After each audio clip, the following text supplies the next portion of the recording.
Hello, everyone, and thank you for joining us today for a webinar hosted by our Solutions Engineering team. Today, we will be discussing managing secrets, access, and encryption in the public cloud with HashiCorp Vault. I'd like to introduce you to our presenter today, Lance Larson. He's a Senior Solutions Engineer at HashiCorp. Lance will walk through the basics of Vault and then go into an in-depth demo. Lance and Andy, who is our Vault product manager, will then answer some questions together for all of you. I also want to note that this webinar is recorded, and the recording will be made available after post-processing, usually within about a day or two. I'll email it out to all of you. With that, let's go ahead and get started. Take it away, Lance. Thanks, Amanda. Yes, I am one of our solutions engineers here in San Francisco, and I'm excited to talk to you all a little bit about Vault today. And to start off, we're just going to go into a deck and do a quick refresher on the fundamentals around Vault, what it's good at solving, how we can leverage it in common deployment patterns today. And then we're going to go through a live demo and show a little bit about how we would actually implement these use cases in a common microservices pattern. So when we look at Vault, what we're really trying to do is find a tool that not only is very first class in the way it can talk to the public cloud, but also support these hybrid use cases as organizations transition their workloads from on-prem to public cloud, and most of these workloads will exist in parallel and possibly in perpetuity as these organizations move forward and deploy into the cloud. So the agenda today, we'll talk a little bit about the problem that Vault solves, and I think it solves it very well, the use cases for Vault. And after that, we'll go into, we'll talk a little bit about the architecture for our demo and do some live stuff with Vault that hopefully will cement some of these concepts. So I think when you look at the shift from static to dynamic infrastructure, and traditionally when we look at how we used to deploy applications, you had three kinds of people. You had developers, you had operators, and you had security folks. And traditionally, these groups had competing priorities and would have to work in the organization together to push software. And in the static and consolidated world, we had application platforms, some flavor of Linux OS or Windows that our apps would be deployed on, and they'd be inside a security and network perimeter running on some kind of physical or virtualized core infrastructure. So maybe bare metal or vSphere. And as we've moved into the public cloud, this world is no longer static and consolidated. We might be running workloads in multiple clouds at the same time in parallel with our on-premise workloads. And in some of these environments, they're essentially zero trust. We might not own all the network pipes that might be traversing more public areas, and at the end of the day, we really don't have a hardened and locked down perimeter where we can sort of have things that are unencrypted and plain text properties files and things like that floating around where people can get access. And we've seen very elaborate attacks mounted from the inside when things like rogue AWS keys fall into the wrong hands. So really what we're trying to do with Vault is find one tool that really can bridge all these environments together and allow operators, developers, and security folks to deploy Vault at speed. So boiling that problem statement into three things we need to do well, it's really eliminating that secret sprawl and finding a tool where we can get secrets out of four flavors of configuration management, Excel spreadsheets, plain text passwords, things like that. And then once we've done that and centralize that sprawl inside Vault, that we have a flexible tool that allows us to store any kind of secret. It might be a database credential, it might just be a static text, it might be a dynamic secret that allows us to create credentials on the fly. And when we have a tool that's centralized and flexible enough to support all the systems we need to talk to, we can then provide governance over it as we're spinning machines up and down and creating credentials and trying to audit and control these workflows. So really what that alludes to is access, secrets, and encryption. And today we'll be primarily focusing on the secrets and encryption piece. But I think Vault has done a nice job of, it's similar to our other tools, finding a problem space that's well defined and solving it very well. And we're going to cover a few examples of what these use cases look like for Vault. So starting with secrets management, really we're just trying to store, access, and deploy sensitive information within our organization. And we do have a backend where you can just store static secrets. So these would be any kind of arbitrary string value. But also, and I think Vault has done a really nice job of creating first-class ways to interface with the public cloud and these very ephemeral spin up and spin down environments. And dynamic secrets, essentially you create some root of trust with a target system, and Vault has these roles for the system where it can kind of grant least privilege and have an enforceable lease around that credential. So it's possible to generate a database credential for, let's say, 30 minutes to an hour for a batch job. And once that batch job's ended, Vault will broker that credential and actually remove it and take the onus of doing that rotation and removal away from a human operator. So an example of this would be a Postgres database, and we'll actually show this in our live demo. So as you can see here, I've created a Postgres role, I've called it production, and actually once I'm authenticated, and this is a CLI example, but it could be done with the API or the UI, I'm able to get that actual credential back.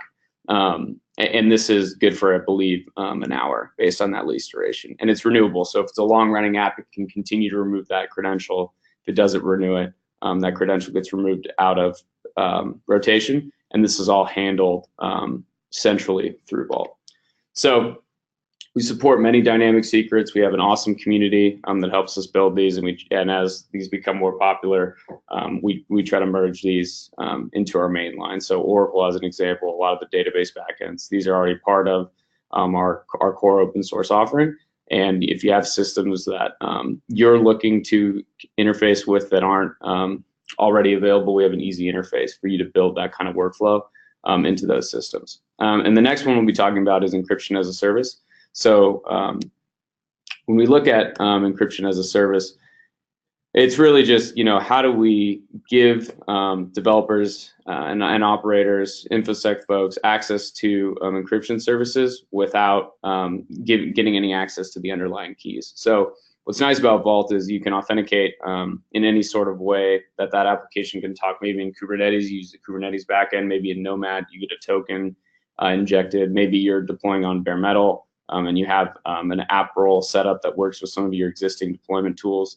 But essentially, the keys never leave the Vault. The developer gets an easy API to talk to Vault to do encrypting plain text, getting back ciphertext, and then he or she can go and store that inside the database. And here's an example from the UI, but we're going to show this live. This is a big part of our demo. So very easy to do this, and we have use cases where you can export these keys. But if you don't want to do that and you don't need to do that, these keys the encryption service can be completely consumed via REST API, and the keys never leave the Vault. So moving on, and I did want to talk about this today. That we want to actually show this in our demo, but privileged access management I think is important as well, especially when we look at we're creating dynamic instances on EC2 or Azure or GCP. We might need access to that machine for a short period, and then maybe it goes away. I think there's a few other use cases here, but one I think Vault does particularly well is its innate ability to act as a cert authority. We've seen a lot of people build signed key infrastructures where Vault actually, you would store Vault's cert authority on a target machine. And Vault would actually be able to authenticate a user machine's signed, it would be able to authenticate a user machine's public key, return a signed key back, and the target system that's under Vault's management would actually honor that certificate. So in this case, I'm able to authenticate as John Smith, and I put a command line example. And actually, the SSH Vault CLI will handle all this for you transparently. But it's a very easy call that I can make to get my public key signed, and then Vault will actually honor that certificate. And this is all based on OpenSSH, but Vault just does a lot of heavy lifting for you, because it's a very easy to use and to administer cert authority. And so, you know, if you can't introduce any of your machines or users to Vault in a secure way, it doesn't matter how well you can solve the use cases. So we have a lot of flexibility in how we authenticate users and machines. And I think from a rationalization perspective, you know, having a central place where both users and machines can interact with the tool, you know, allows us to, whether we're trying to introduce applications on an orchestrator like Nomad or Kubernetes, or on bare metal with AppRoll, or in the cloud with signed metadata services from AWS or GCP. These are all, it's very flexible in helping us do this introduction across many different environments in parallel. So that wraps up my deck. At this point, I would like to jump right into the demo. So I'm not sure how familiar you all are with Spring, but I actually have, I used to do a decent amount of Java work, and I think that the folks over at Spring have done an excellent job with the Spring Cloud Vault library, and that's what we're going to be showing today as our demo application. So walking through this, if I walk through my project, so it's actually pretty simple in what it does. So the main application is just an ORM-based Java app with Hibernate, and we have a very simple API that we have an order class, and this is actually in Postgres, and I'll show you now what that looks like. So we have a table where we store order ID, we store customer name encrypted, product name, and the order date, and this is a Spring Boot microservice. And we leverage the Vault, Spring Cloud Vault library to do a lot of the heavy lifting and communicating with Vault for us. So most of these classes are just for the actual Spring implementation. So I have a basic order class to model out that table. I have an API controller that can return all the orders that I have in my database. It can post new orders, and I can also delete all the orders. And most of these classes, we're just extending the core kind of JPA stuff from the library. But what's interesting here is we have actually in our Bootstrap file, and this is going to happen dynamically in the environment. This is just hard coded for dev. But we have some interesting stuff here. So we have we're doing a token authentication, and we're going to run this app inside Nomad. So for when we actually schedule it, it'll get a dynamic token. But what's cool is Spring is going to completely handle the secure introduction with Vault, and it's actually going to take this token, and because lifecycle is enabled for both our database role and the actual token, it's going to continue to renew these credentials as the app runs. And we really just have one class here that actually communicates with Vault. But we get this Vault Ops class as part of the Spring library, and in a very abstract way, we can do encrypt and decrypt operations. So basically what this is saying is every record that we pull out of the database, we want to decrypt it for the consuming API client, and for every post to the actual library, to the API, we want to encrypt it to the database. So this looks good. I know that this is the functional behavior that I want. So if we look at a few things on the Vault side, we can see that I have HA proxy up, and I'm actually running a Vault in the East region. I've logged into the Vault with the root token, so I can see all the secrets in Vault. And this is where I could do things like get AWS credentials in a self-service way, as an example. So if I configured a role for an S3 bucket, and just to show you how this workflow works, I could actually go in here, grab a dynamic credential, and I could actually validate in real time that this was created by Vault, just so you can kind of see this trusted broker model. So this is a credential that I just created, and the lease for this, if I wanted to remove this credential, I could actually go into the leases since I'm logged in as root, and just go ahead and remove this. So if I revoke this lease, I can go into AWS console as an example, and I can see that this is immediately taken out of rotation. So if you have apps that need to get access to buckets or humans, you could broker all this access through Vault. And with Vault Enterprise, you could get access to kind of this self-service portal for secrets. So for the actual application, I created this policy called order, which basically just gives us a few capabilities. And this is going to be for our application. So it allows it to go and get dynamic database credentials. It can read on the secret application path, which is just a default for Spring Boot, and it can run encrypt and decrypt offs. So if I actually look at console, and we have console running in a global environment, so I have console in US East, console in US West, and console in EU West. We'll just be focusing on US East today. I can get a quick holistic snapshot of what we're running. So I have Nomad, which we're going to use for our secure introduction here.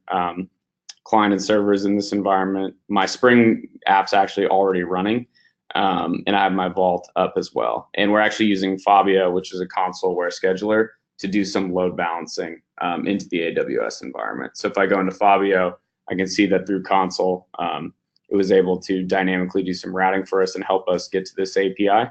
And in Nomad, I can verify that these two jobs are running in the East as well. So this looks good. And now we could start to walk through some of this code and actually play with our API. So if I go to my console window, so I'm actually already in the EC2 AWS environment where I'm running the HashiStack, and I can look at all my jobs.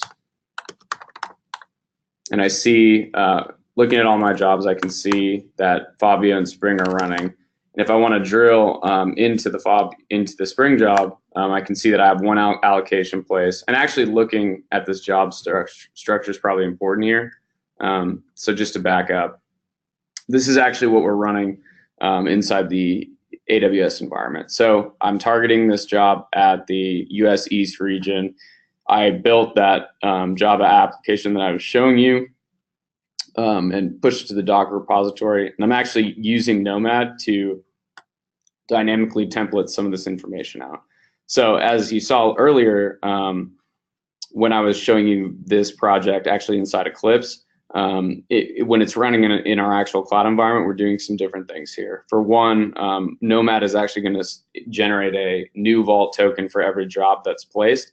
And we're going to pull this in the environment variable so it's dynamic. We're actually using console to help us find some of the Vault services.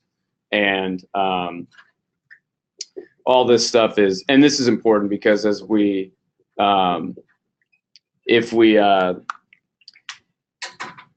think about deploying inside of the cloud environment, right, we don't have the same ability to hard code necessarily where these services are to sort of have, pointers and different things that point to things that are just sort of long-lived, because again, these environments are very ephemeral. So having tools like Nomad that not only can do this, secure introduction piece, right, help us dynamically inject these credentials because Nomad is a vault-aware scheduler, but also using tools like Console to help discover these services and create these roles. So this all looks good. And you can see here, this Vault policy I have here ties to the policy that I showed you in Vault. And we have some tagging to work with Fabio. And we've had just some basic resource allocations if we kind of wanted to bin pack this on a single machine. So what we do here is we template out this file and then actually mount it as a volume into the job when it's running. And then to actually configure these Vault roles, it's pretty easy to do. So I created a database role. I created my grant and drop SQL, and then gave some basic parameters around the role. What is the default time to live for that credential, and how long can it be in rotation? And this is all very configurable. So once these roles are set up, it's very easy for me to read out these roles, whether I'm a human being or a machine. So this looks good. This is the behavior that I want, and we can start looking at some of the more interesting stuff inside this environment. So the job is running, and now I want to actually verify that the this dynamic sort of introduction happens. So if I go back and look at what my Spring Boot app does, when it initializes, it goes out and the Spring library kicks in and starts to get some of these values. So it returns a vault token, and because I have the database roles already configured, it's going to go out and get these credentials. So if I actually, using Nomad, I can introspect this job. So if I do Nomad status, if I do Nomad alloc status, I can look at this allocation that was placed. And again, this, think about Kubernetes or running in some other orchestrator. It'd be a similar workflow, but we're showing this in Nomad today. So if I look at this, the task was started. I can see what machine it was started on, what port it was running on. If I actually want to drill into the file system, we can confirm that these placements and this dynamic sort of bootstrapping actually happened successfully. So if I look at the logs, and I grep for, what was the word here? Got.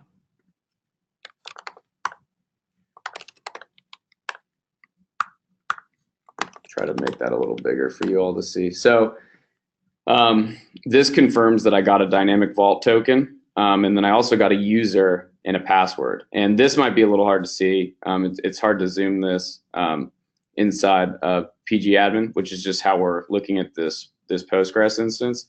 But you can see here that this actual vault token, this matches. These two match. So we actually were able to create a dynamic user when Spring initialized, and this wasn't sort of anything we did ahead of time. This was fully managed by Vault to do this activity. So if I go back if I go back into this, we can actually go and look at the running container and confirm this as well. So if I see that this Docker container was up, our Spring job, we can drill into this. Oops, I think we need SH. Okay, cool. So this is that main sort of Docker image that I built. And if we look at the bootstrap file, we can confirm that, again, these are not hard-coded values.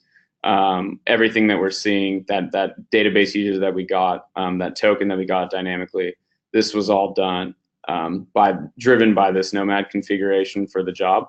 And this is essentially how that secure intro is able to happen, is Nomad has a relationship with Vault, and it's able to give us a token that's scoped least privilege just to these policies and do that bootstrapping activity. So if I want to, we can actually try this API now. So I have a load balancer set up in front of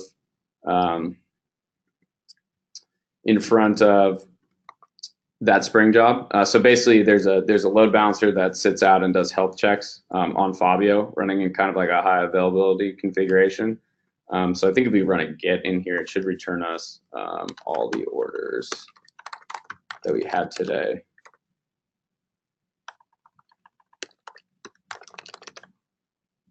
And it does. So this might look a little prettier in Postman.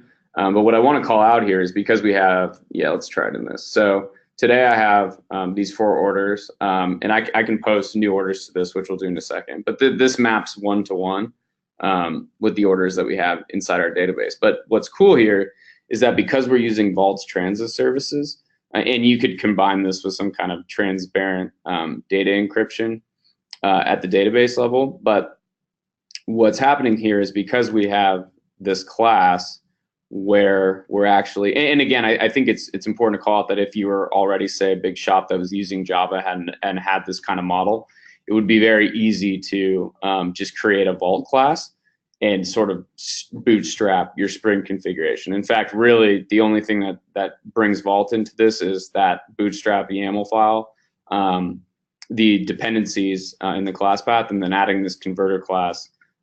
Anything that goes into the, like I said earlier, anything that goes into the database gets encrypted. Everything that goes out of the database gets decrypted.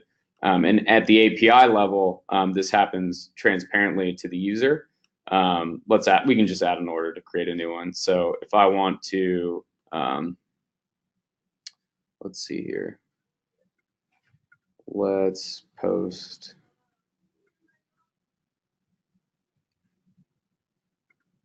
So if I post my order, where are my brands here?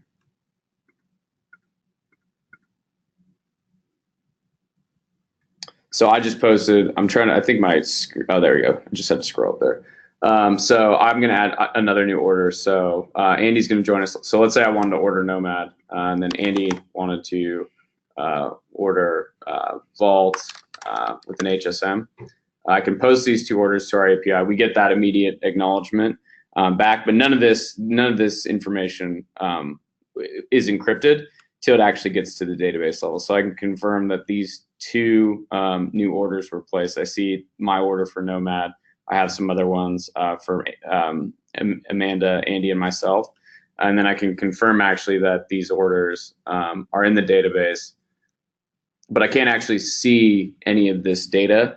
And again, you know, we're just kind of trying to create a trivial use case here. And in this case, we're saying the customers who are ordering this, we'd want to protect that. Not only at rest with something maybe like transparent data encryption, but also in flight. And because this ciphertext is protected by Vault, someone would not only have to compromise your TDE layer to get to this, they would also have to compromise Vault for any of this data actually to be useful. And we've done some blogs around this, how you can combine these to have that relationship. But this looks good. So I'm getting the behavior that I want. I'm able to use this Spring API to get the dynamic credentials, talk to the database, and also access the transit services to do all this encryption and decryption on the fly.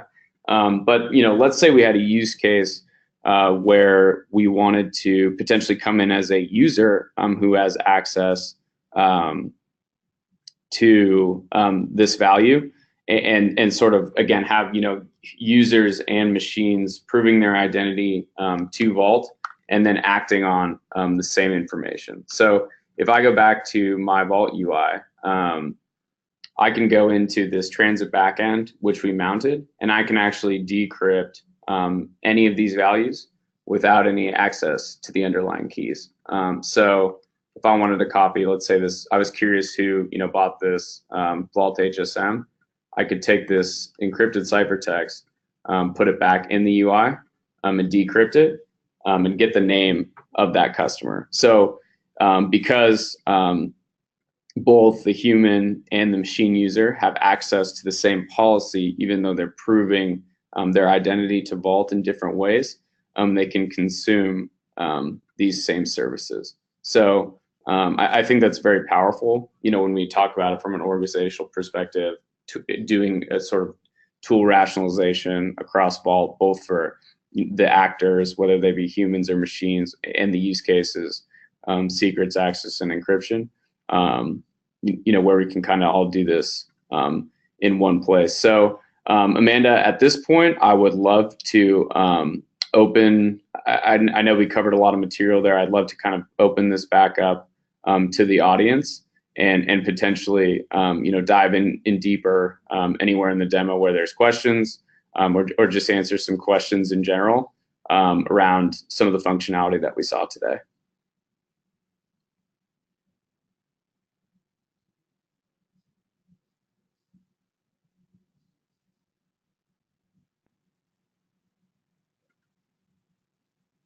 So we haven't gotten any questions yet, Lance, but for anyone that does have questions or wants Lance to kind of go back through anything, you know, a little slow or anything, please use the questions box to let us know.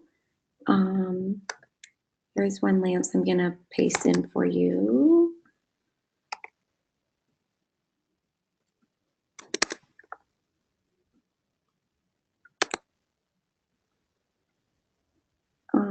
Lance, do you see that question? Yes. Sure. So yeah, the question is around, you know, we as an enterprise feature for Vault, we sell enhanced integrations with HSM, and you know, what is that story around how the master keys are secured? and any additional sort of synergies we get with those two products. So I think yes, and for those folks who don't know what an HSM is, it's a hardware security module, and in very compliance-driven orgs, processing standards for information such as FIPS 140-2 are areas where customers there's just a need. There's a need to adhere to more compliance-driven, more compliance just around the storage of that data, and things like HSMs give you, tamper-proofing. So if the private keys don't actually ever leave this kind of secure appliance, and if people try to tamper with them, they self-delete. So and Vault is a piece of software, right? It is not a hardware. So we just, as a piece of software, because of how FIPS is written, often can't adhere to FIPS. So we've built integrations with common HSMs just via the PKCS 11 interface to do this. So how this actually works, there's two pieces. We have this concept of unsealing, and an open source, your options are sharding that Shamir key into n number of keys that you give to operators, and they can come together in kind of a key ceremony and do the unsealing. With the HSM integration, the first benefit is you get auto unsealing, and Vault will just use that pin and slot authentication via PKCS 11 to go get the master key and unseal itself. So there's certain system backends that are designed to use the HSM in a more additional way, and we call this functionality seal wrapping. So what seal wrapping does is essentially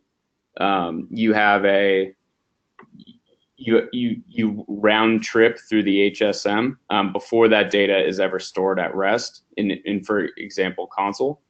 So you can mount, if you specify a mount, you can actually say whether you want to seal wrap it or not.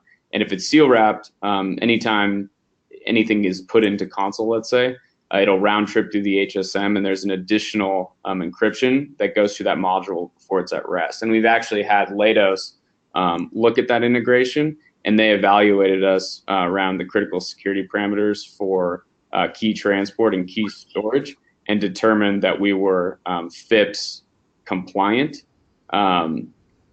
in terms of how we were handling that cryptography internally. So, again, if you're looking to tell your regulators a better narrative around FIPS, but you want to leverage the benefits of how Vault allows you to deploy at velocity and in a secure way, customers who have HSM integrations can do this PKCS 11 backing with Vault, and then get some of those synergies that I talked about. So again, and it's certainly something that's actually pretty easy to try. AWS now actually has a cloud HSM service where you can get access to HSMs for $1.60 an hour. So the barrier of entry to try out this integration, if you're an enterprise customer, is relatively low. So thanks. That's a good question. One of the next questions we have is there any additional container orchestration integrations planned? This one is specifically asked about Mesosphere. And so the answer to that is no. We today support Nomad with an authentication backend. We also support Kubernetes with an authentication backend. But we don't have, and again, there's lots of flavors of orchestration tools out there. So I think, with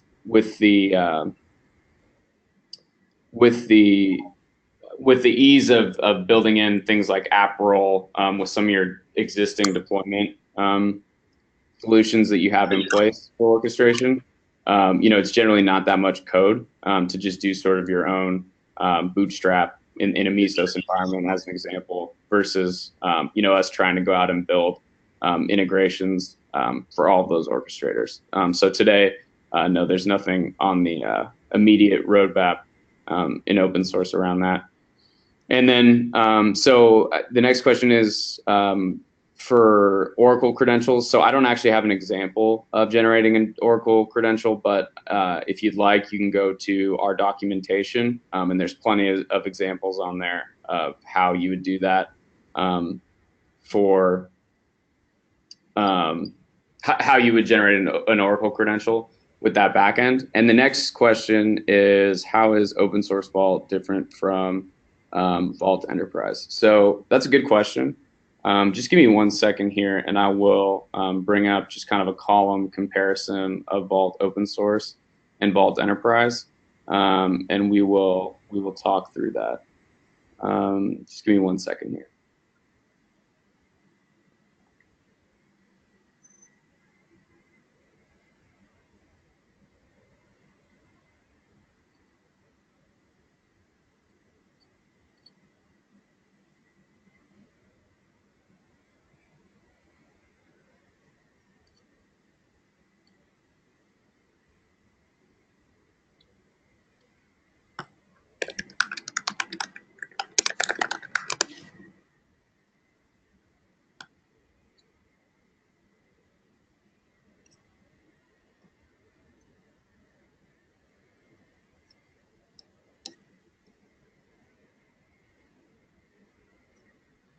Okay.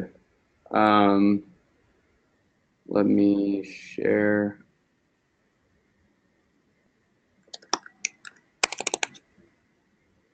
Okay, so if you all could see this, so essentially in open source, and open source is very much about those key features for Vault that are around solving the developer use cases. So pretty much everything that we talked about for access, right, SSH, one-time passwords, SSH certs, dynamic credentials, the static KV, all the encryption services, the secure plugin interface, all those features are in open source. And Pro and Premium flavors of Vault are really about, how do we operationalize Vault across large teams, and how do we make it work in a enterprise multi-data center environment where governance and like we talked about earlier, HSMs might be required for compliance. So in Pro gives you that DR recovery, so essentially a warm standby that can be promoted with all the underlying secret state replicated,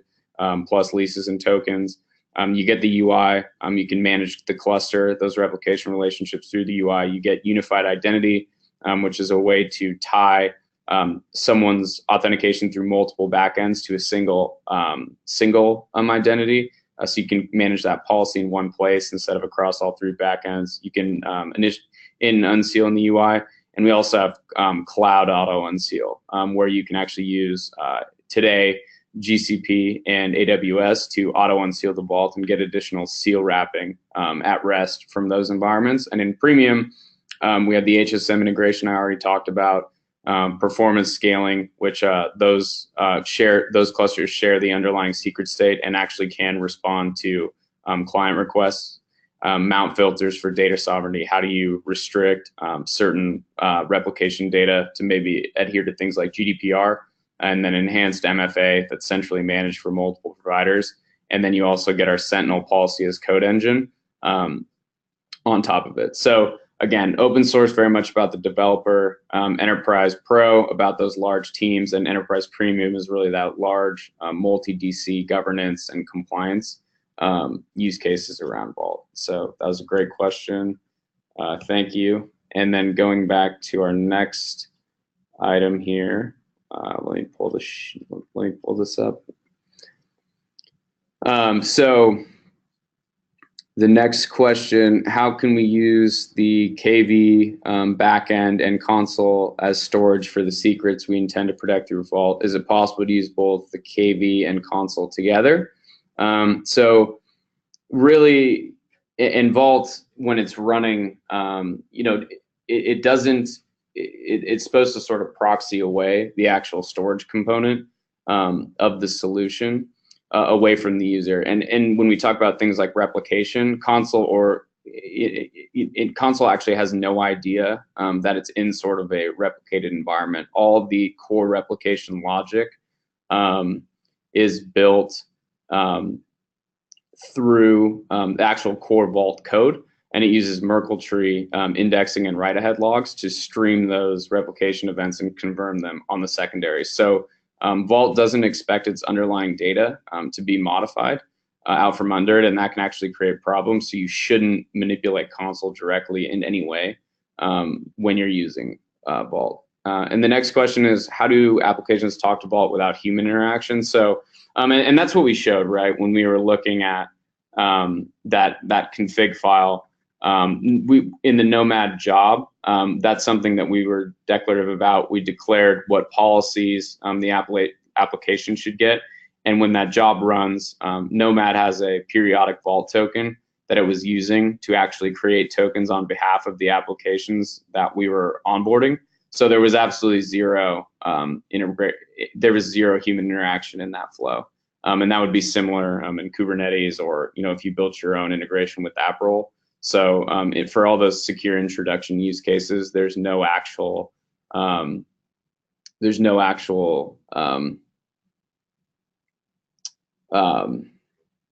sorry, I lost my train of thought there. There's no actual interaction that any humans have with those. Those applications and deployments are completely autonomous.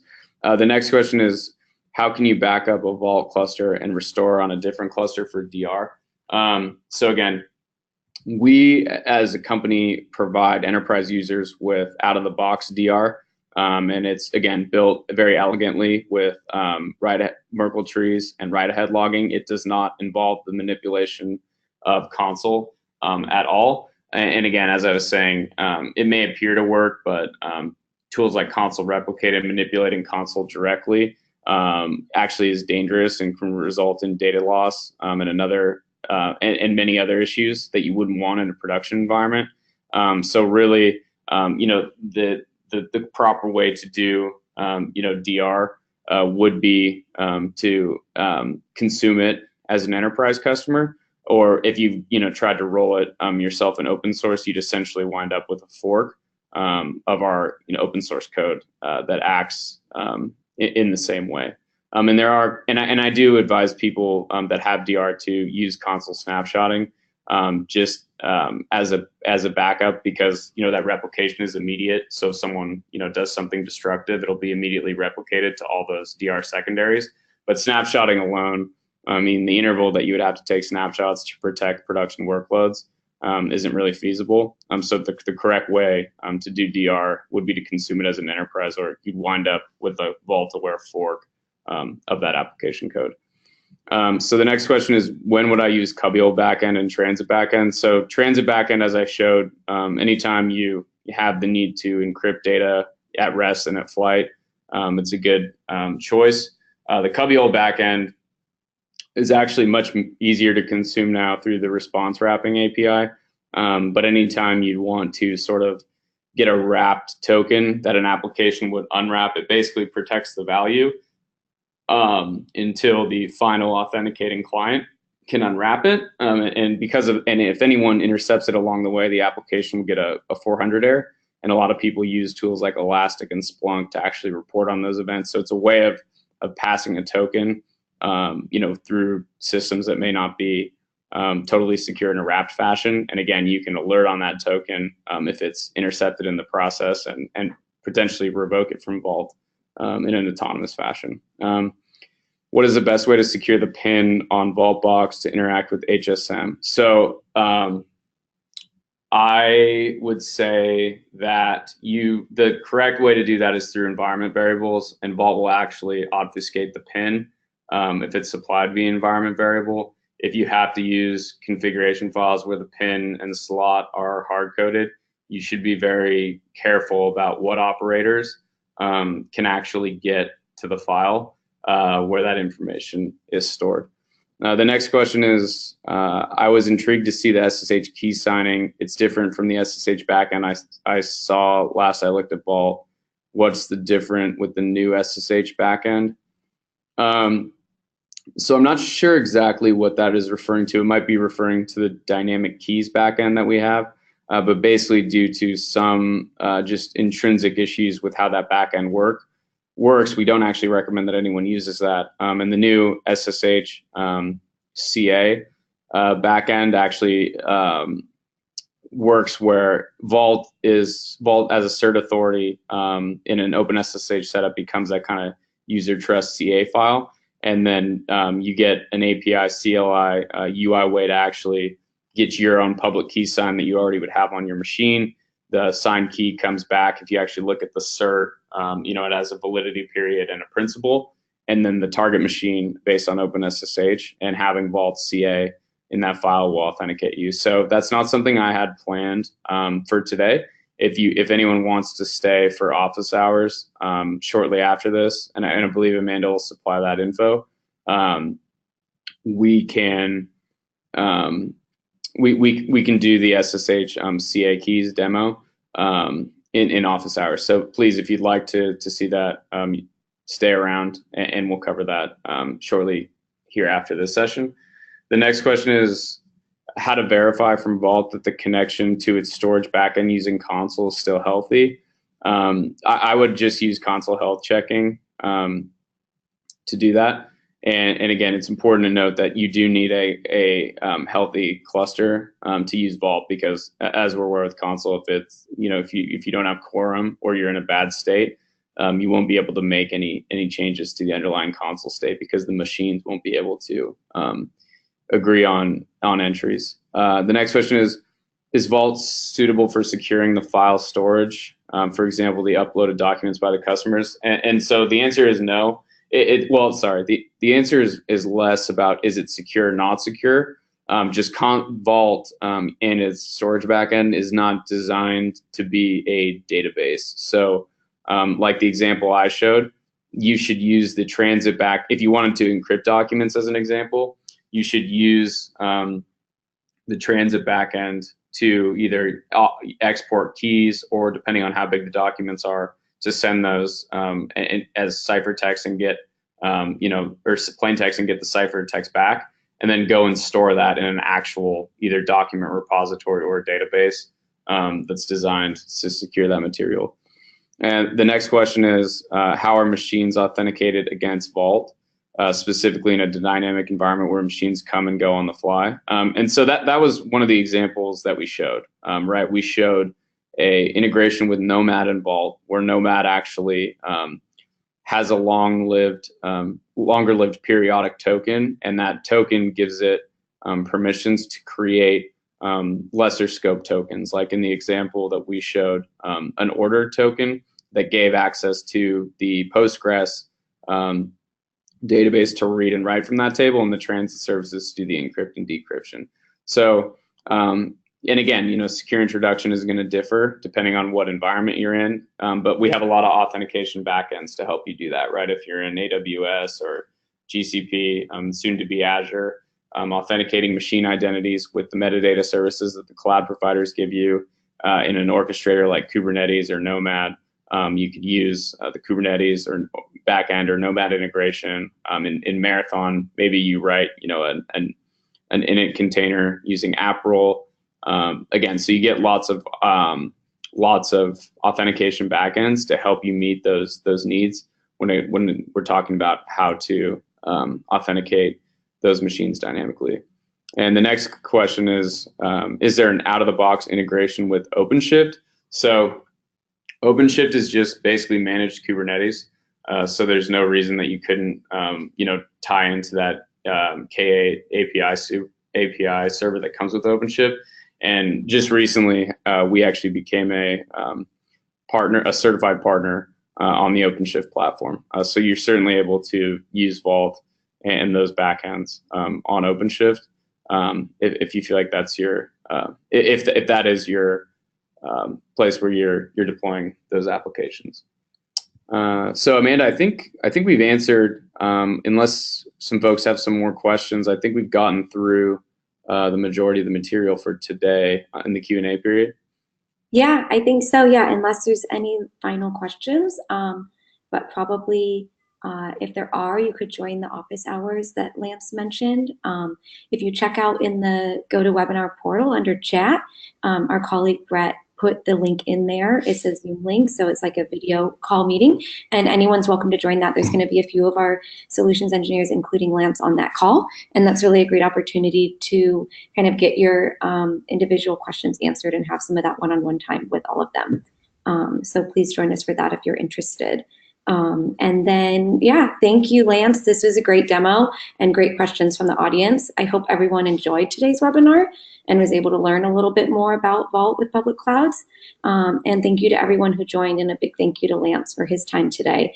I also want to mention that we have training partners who offer training of HashiCorp tools where you can go even more in depth. So if you liked what you heard today and you do want to go a little deeper, you can take a look at our training page at HashiCorp.com/training to learn more.